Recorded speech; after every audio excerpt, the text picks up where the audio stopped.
The Spanish Inquisition was a dark and powerful institution. It began in the year 1478, a time of great change in Spain. The Catholic monarchs, Queen Isabella I of Castile and King Ferdinand II of Aragon, were the ones who started it.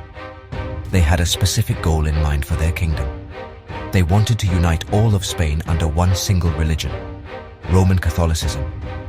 This was a monumental task because Spain was a place where Christians, Jews, and Muslims had lived alongside each other for many centuries.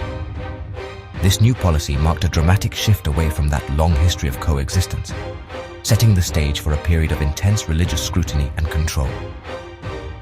The main purpose of the Inquisition was to enforce religious orthodoxy. This meant making sure that everyone in Spain followed the Catholic faith correctly and sincerely. The monarchs received permission from the Pope to establish this court, which gave it immense authority. Its primary targets were people who had converted to Christianity but were suspected of secretly practicing their old religions. These people were known as conversos if they came from a Jewish background, and moriscos if they came from a Muslim one. The Inquisition was designed to root out any hint of heresy, which is any belief that goes against the official teachings of the Church, ensuring that the newly unified Spain was purely Catholic. This new court was not like a normal court of law. It was a religious tribunal, which meant its power came directly from the Church. The inquisitors were priests and officials who were given the task of investigating, questioning, and judging people's faith. Their methods were secretive and created a climate of deep suspicion throughout the land. Unlike other legal systems, the accused had very few rights. They often did not know who had accused them, or even what specific crime they were being charged with. This uncertainty made the Inquisition an incredibly feared organization, as anyone could be reported and brought before its judges without warning. The establishment of the Inquisition had a profound and immediate impact on Spanish society. It signaled the end of a relatively tolerant era and the beginning of a period defined by religious persecution. The monarchy believed that a single unified faith would make their kingdom stronger and more stable. They saw religious diversity as a threat to their power and to the soul of their nation. This pursuit of a homogeneous Catholic state would lead to immense suffering for countless individuals as the quest for purity of faith became a tool for social and political control, casting a long shadow over Spain for centuries to come. The methods of the Spanish Inquisition were designed to inspire terror and ensure compliance.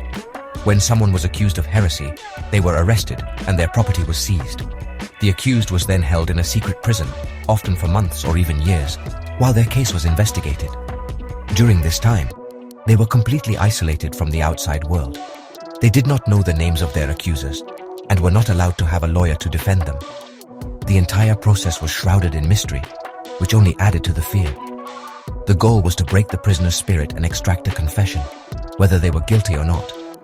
To get these confessions, inquisitors were permitted to use torture. While the Church had rules about how torture could be used, these rules were often ignored. Horrific methods like the strappado, where a person was hung by their wrists, or the water cure, which simulated drowning, were common. The physical pain was immense, but the psychological torment was just as damaging. The accused was told that confessing was the only way to save their soul, even if it meant admitting to things they had never done. Many people broke under this intense pressure, providing the inquisitors with the confessions they needed to justify their actions and pronounce a guilty verdict. The final and most public part of the process was the auto da fe, which means act of faith. This was a large public ceremony where the sentences of the accused were read out. It was a grand spectacle, designed to be a powerful warning to the entire community. People from all over would gather in the main square to watch. Those who had confessed and repented were given lesser punishments, such as fines or public shaming. They might be forced to wear a special garment called a San Benito, which was marked with symbols that identified them as a heretic. This marked them for life, bringing shame to them and their entire family.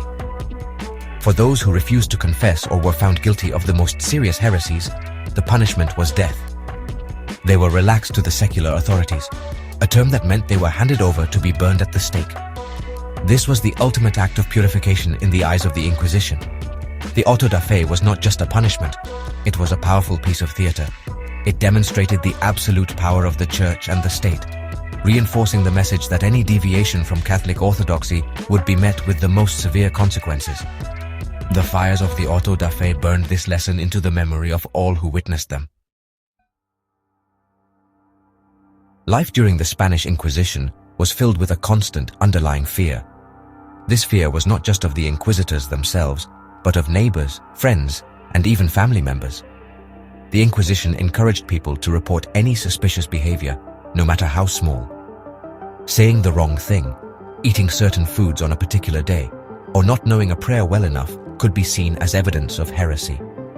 This created a society where trust was broken. People became very careful about what they said and did, even in the privacy of their own homes. The fear of being denounced was a heavy burden that everyone had to carry, changing the very fabric of daily life. For conversos and moriscos, life was especially dangerous. They lived under a constant microscope, with their every action scrutinized for signs of their old faith. A converso family might be accused of secretly observing the Jewish Sabbath if they were seen wearing clean clothes on a Saturday. A morisco might be reported for not eating pork or for washing in a certain way. These cultural habits, once normal parts of their lives, were now treated as criminal acts. They had to constantly prove their new Catholic faith was genuine, but even the most devout convert could find themselves facing an accusation from a jealous neighbor or a business rival. The feeling of persecution was widespread and deeply personal. Imagine being a child and watching your parents get arrested in the middle of the night, never to be seen again. Or imagine being a respected member of your community one day and an outcast prisoner the next, all because of an anonymous accusation. This was the reality for thousands of people. The emotional toll was immense, leading to paranoia and despair. Families were torn apart, reputations were destroyed, and entire communities were shattered by the Inquisition's relentless hunt for heretics. The psychological scars left by this period were deep and long-lasting. This culture of fear was deliberately maintained by the Inquisition as a tool of control. The public spectacles of the auto da fe were a clear message to everyone about the price of disobedience. By making examples of a few, the Inquisition could control the many. People learned that the safest way to live was to conform completely, to show outward piety, and to never question authority. This environment stifled intellectual curiosity and artistic expression, as people were afraid to explore ideas that might be considered controversial.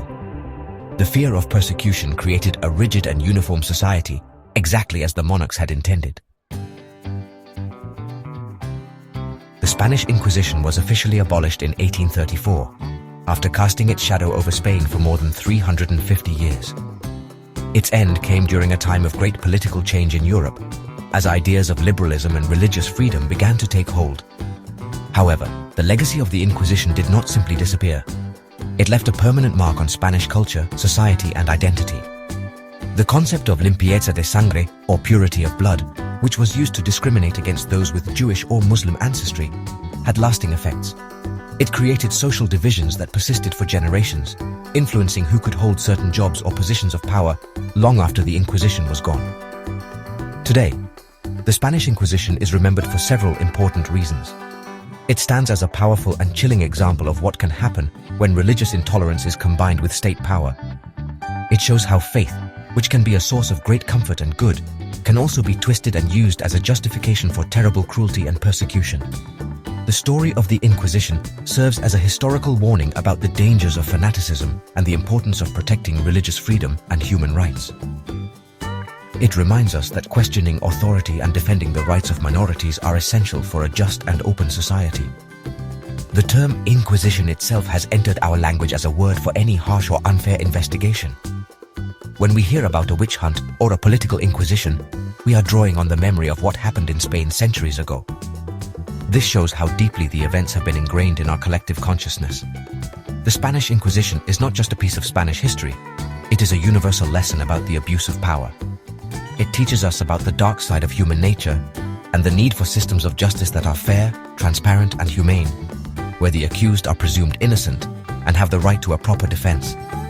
Ultimately, we remember the Spanish Inquisition to honor its victims and to ensure that such atrocities are never repeated. By studying this dark chapter in history, we learn to recognize the warning signs of intolerance and persecution in our own time. It forces us to reflect on our own values and the kind of society we want to live in. The stories of the men and women who suffered under the Inquisition are a solemn reminder that the fight for freedom of thought, belief, and expression is a continuous one. Their memory compels us to remain vigilant in defending the principles of tolerance and justice for all people, everywhere.